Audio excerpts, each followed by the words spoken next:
I wish that opportunity to go to my father before he died, to get reconciled to him, and say, Father, I forgive you, and forgive you too. Now, I didn't have that opportunity, and several years down the road, I have struggled, I have prayed to God for forgiveness, but it didn't seem like God was answering my prayer because there was no face-to-face confrontation with the one that I injured, with the one that wounded me.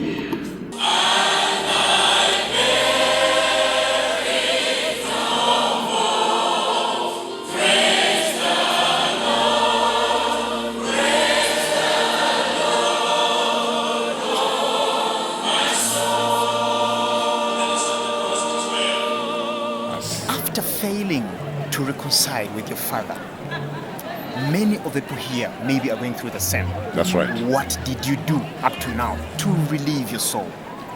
What I did was after my father had died, my father was a polygamist. He was a witch doctor. He managed to bring all the family members together. But after his death, we all scattered, in different directions. And as part of the reconciliatory process, I took up the responsibility to begin looking and searching for all my brothers and sisters and actually, support them. And I'm glad that right now, as I'm speaking to you, one of my nieces, a daughter, to the firstborn, in our family, was baptized, through the evangelistic campaign that I conducted. So in a way, I have searched for them. I am supporting them economically and supporting them spiritually and socially, in order to pay back for what I failed to do when my father was still alive. It has been a long week of spiritual renewal. That's right.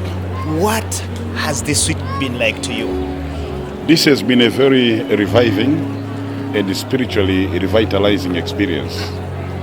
Some of the programs that we have had during the course of the week actually included business entrepreneurship, because we believe that economic development is a significant factor not only to being good citizens but to also being responsible Christians.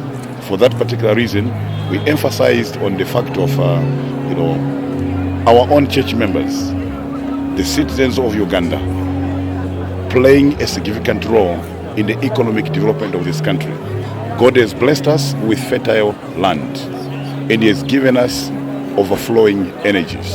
And there is no need for us to depend on Western countries for support when we got the raw materials. So one of the big challenges that we're challenging our members with is to look inside themselves and discover the internal resources that God has blessed them with, so that through these resources we may stand on our own and become independent. And number two, we're emphasizing on good citizenship.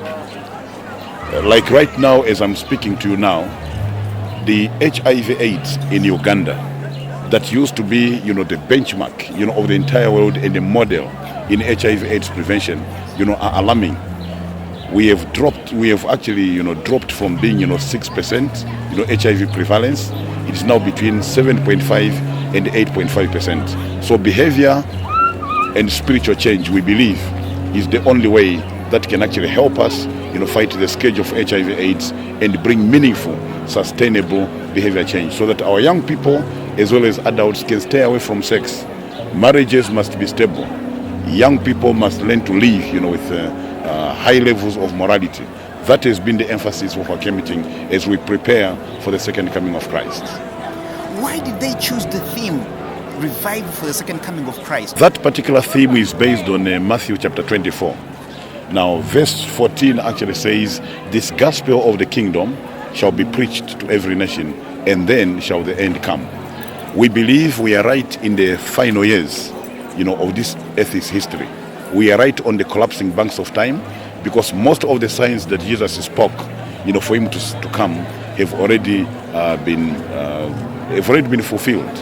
What we are seeing now, the corruption in the world, the moral degradation, the earthquakes, the wars, the ethnic conflicts, all these actually point to the imminence and sooner appearing of Jesus Christ. So this theme was merely to alert our believers to the prophetic trends, so that they may be able to connect what is happening today to the prophecies that Jesus Christ actually outlined in the book of Matthew chapter 24, that they may prepare to become not only citizens, of this country, but also to prepare to become citizens of the kingdom to come. So that theme is significant to us.